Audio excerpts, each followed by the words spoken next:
So, first of all, like I told you, if you have two-way rail systems, that's very tricky. Two-way rails are not easy to figure out. So we'll just start with a basic two-lane rail system, which is what this is, because this is far more common to build.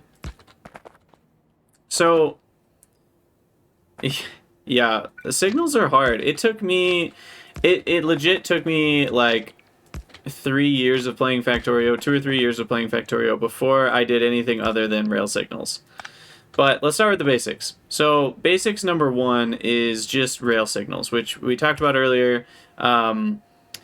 You want to put it on the right side of the rail before the intersection and one after the intersection on each pathway. So, you know, going this way, we need a signal. Then you need one for trains going this way. And so we'll put a signal before and after. And then going north, we'll put a signal before and after. And going south, before and after. And what this does is it will separate this whole middle section into its own block. As you can see, there's the pink block here, and then these other ones are a different color. So as a train, I don't have any trains in my inventory. Imagine this is a train. As a train is going this direction, it will stop here at a red light if the block is occupied. And occupied means another train is in it, or it's going so fast that it will be in it by the time this train gets here. It does take into account train speed, so you don't have to worry about like, oh, trains are going too fast, they're going to run into it. They understand how fast they're going and when they'll be where. So the train will stop here as soon as this block is occupied, and as soon as the block is unoccupied, meaning whichever train was passing here has exited, then this light will turn green and he'll go. So that's the most basic version with no chain signals. What gets trickier is I want, I'm going to request a locomotive real quick, or 2 or 5. Because generally what you want, oh, I'm not in my logistics range here.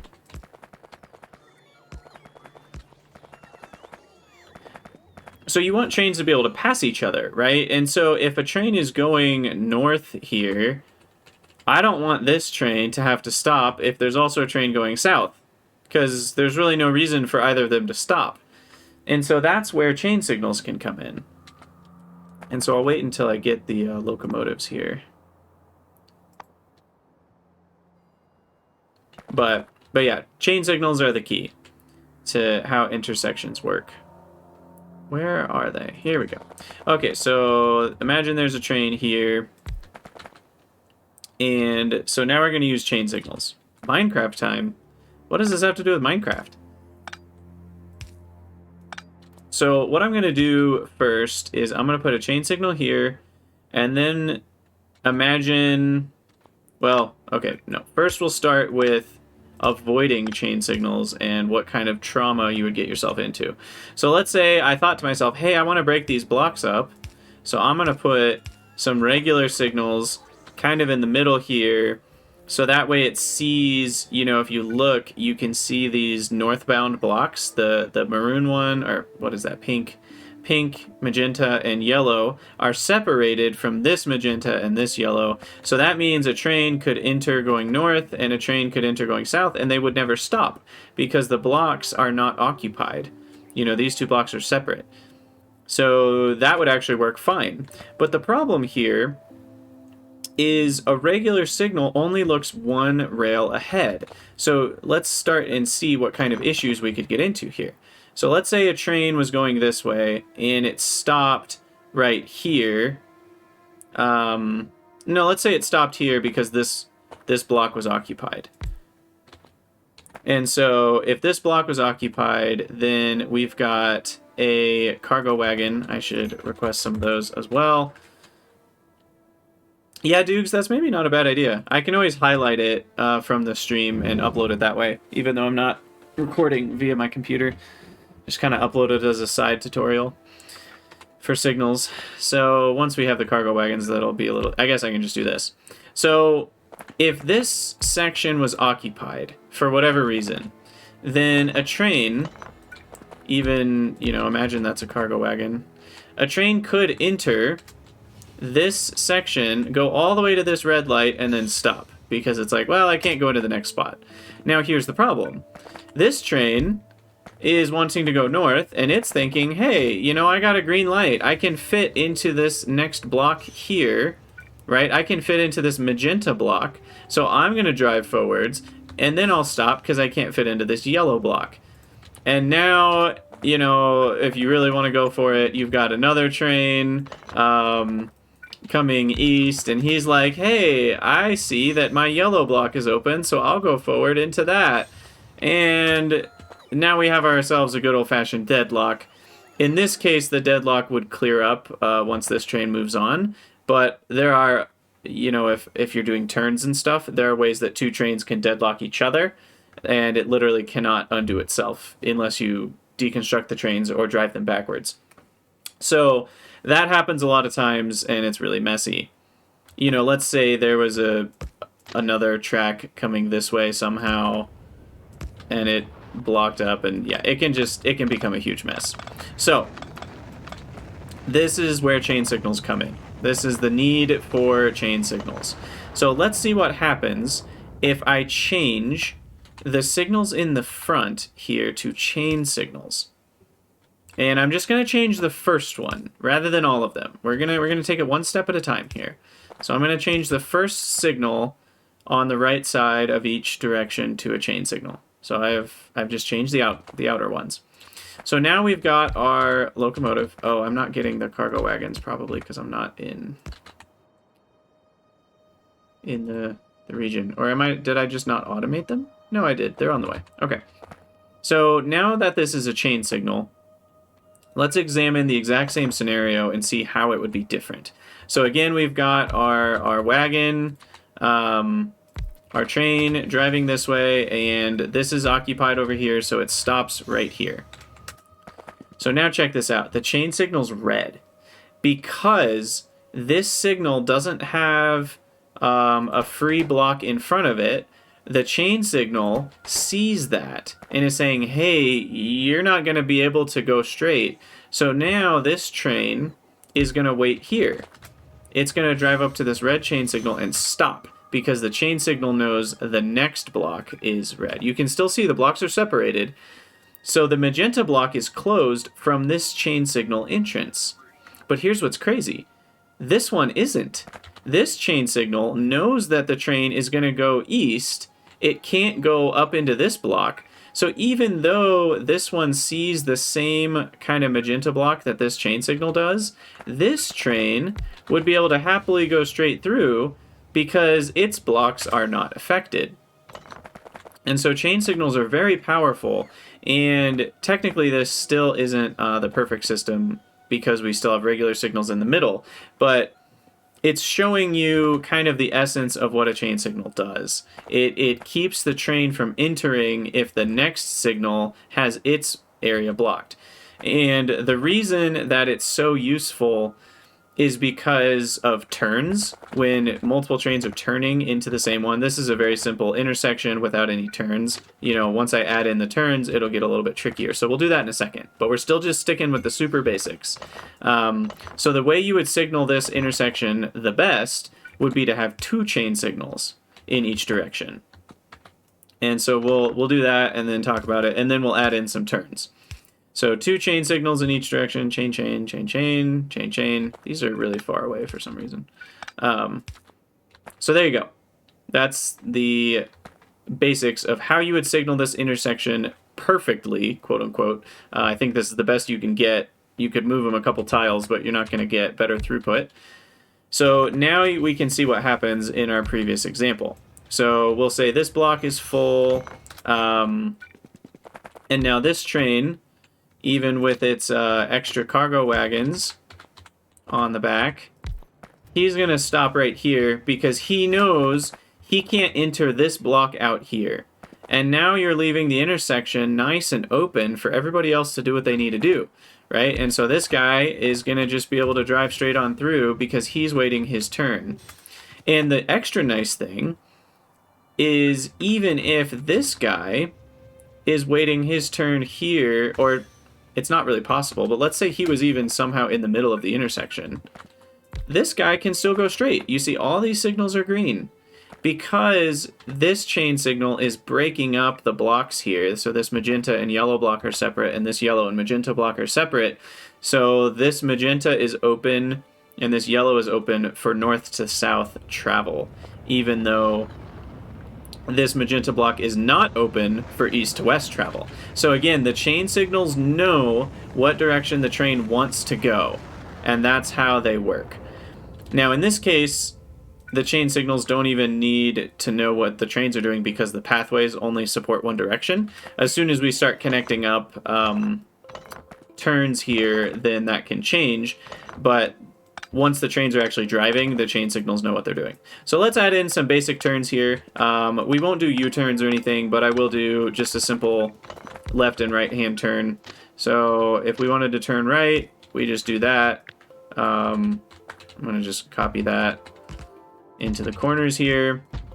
So that'll allow each direction to turn right, and then we want to be able to turn left, which, if I'm remembering, I'm actually going to struggle to signal this properly because of spacing.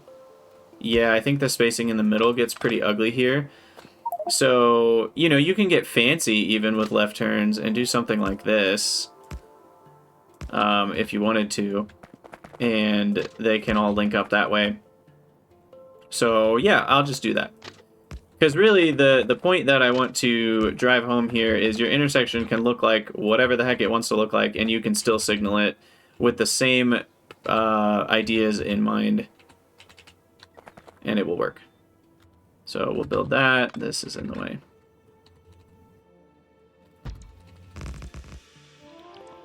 Of course, literally everything's in the way. Oops. Okay, so there's our intersection. We think it looks pretty, so we're going with it. You know, you can make whatever the heck intersection you want at home, and we'll talk about how to signal this monstrosity now, because it is, well, kind of a mess. Like, when you're just looking at this, it's very overwhelming. So here's the trick. And these rules are posted in the Discord as well, but just like before, we want chain signals before we hit any intersections. And I might... I probably skipped over a good explaining portion where I, trying to think. Maybe I remove a couple of the left turns, just to make it look a little simpler here. We'll remove the north, south, left turns, and even we'll remove this left turn. So we'll just have one left turn in the system. And I think this will be a little bit better to explain. So we'll show kind of what a chain signal does, even just for the right-hand turn here. So we'll return to having the same system we had before, where we have chain, chain in the middle here, and then a regular signal on the end. And then we'll do the same thing going north, chain, chain, signal on the end. We'll do the same going west here, chain, chain in the middle. And then here I'm going to do a signal all the way on the end, after the left turn, and then going north to south, chain, chain, and regular signal. So this is kind of keeping us at the same place we were at before. All right, so now what the heck happens? Well, you can see this guy's blinking. We'll get to that in a second. But if we look at our blocks, you can see things have changed a little bit. Now our yellow block here kind of includes this right-hand turn. And we'll show how to break this up a little bit more here in a second. And this left-hand turn is a bit of an issue, because it's combining this block and this block, because now they're connected, right? Everything that you could, like if you just imagine the floor was lava and you could only walk on tracks, a block is just all the connected pieces of rail that you could walk on. And so we need to separate the left and right block again on this track. So this is from south turning left. So if we put a chain signal here, now you can see our train system is happy. There's a block on the right and a block on the left. So now my north and southbound trains could pass each other nicely because these left and right blocks are separate again. And so we needed an extra signal here. Okay, so back to like what would happen if we turn right. Well, here, this chain signal, again, is going to be reading this signal if we're turning right. If we're turning left, or if we're going straight, I mean, it wouldn't care about this signal's output. So if we look here, it's blue. Blue means some of its exits are free, and some of its exits are not. So blue is kind of an indeterminate form. It depends on what direction the train's going as to whether this will end up acting like a red or a green. If the train's turning right, it's going to stop here because it can't get through this signal. That's a red light. But if it's going straight, it's happy because this block's open and this final block's open. So that's why chain signals are awesome, is because even if some of the paths it could go are blocked, if the one it wants to go on is free, it will take that one. And the other thing chain signals can do is they can actually cause a repathing. If there's another way to get where they want to go and one block's full, they'll take the other route. So that's pretty handy. And you can see here, this chain signal back here is blue because it could turn right, and that's going to work fine. But if it goes straight, it's going to run into this red chain signal. So if this train wanted to go straight, then it's actually going to stop here because it acts like a red chain signal seeing this red chain signal seeing this red signal. And I think that mostly covers kind of like how the systems work. So let's talk about how do you signal the rest of this then? How would you do this better? Well, one thing you can do is, honestly, the trick is you literally add chain signals before every intersection. And so I'm going to add another one here. And then you also add chain signals before merging. So I'll add one there. Now, how does that help me? Well, it really doesn't help a whole lot. In this case, it's not going to allow for any sorts of travel that wouldn't have before been able to be possible. But what it will do is it'll let the train that's coming up here, it'll let it go a little farther before it stops, or it'll let this one go all the way up to here. But in this case, these two are not technically necessary because it doesn't open up any new separation of blocks. Because this area isn't long enough for like two separate trains to fit here anyway. If these were longer sections, then that could be more valuable. But there's no cost to us adding more chain signals. And so I'm just teaching you kind of like if you want your intersection to be as good as it can be, you want a chain signal before the other intersections and before merging and before splitting. And so that'll kind of all add up to the most possible throughput. And so then let's apply that logic to going this direction. So we have our before the split, before the merge, and going this way before this intersection. And then going north to south, we have before this left-hand crossing over. Then we need another one here before the split. And then we need another one before that merge. And forgot to add this one here. And then in this case, you would want yet another one here and here. And it starts to look pretty confusing because you're like, what the heck is even going on? But you got to trust the process. The process works. If you can understand the little signals, the little ways that chain signals work, you can understand the big ways.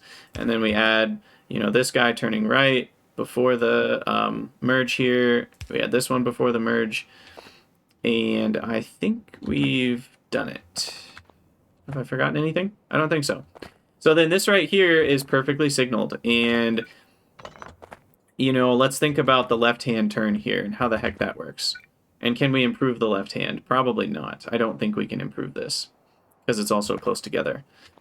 So if a train wants to turn left here, and it's starting on this, again, this right here sees blue, like it knows if this train wanted to do the left-hand turn, it's not going to be able to go. And so that train will stop because it can't make it all the way to the end and here. And now why is this one blue, you might ask? Because you think, well, this train can't get on this rail, but it can turn right here, and so it knows it can't make it to the right. But it could make it straight. So this train would happily drive straight through that intersection automatically, not going to hit anybody. So that is kind of my shortest explanation I can have of how to signal your intersections properly. Obviously, when you add more left-hand turns, you get a lot more places you have to put chain signals before and after. And you can even make things slightly more efficient, I think, if you put... I think you want your chain signals actually to be the farthest forward they can be. is how you make it technically the most throughput efficient. But you're going to see like literally milliseconds of difference if you care about that. It's not really going to matter that much. So, yeah, for those of you on YouTube, I apparently am going to be uploading this because people have found it helpful. So if you find it helpful, let me know what you think in the comments, and let me know if it was helpful for you. And I'll see you guys next time. Alright, I'll have to highlight that, I guess. Hopefully that was useful. We are going to go ahead and deconstruct that. And then we are going to keep going. Yeah, and sandwich, hopefully that gives you a launching pad so you can do your own experiments. Because like you were saying earlier on Discord, you kind of can only learn when you're the one messing with it. And so hopefully that at least gave you enough so you can go mess with a bunch of signals on your own and hopefully kind of solidify how they all work.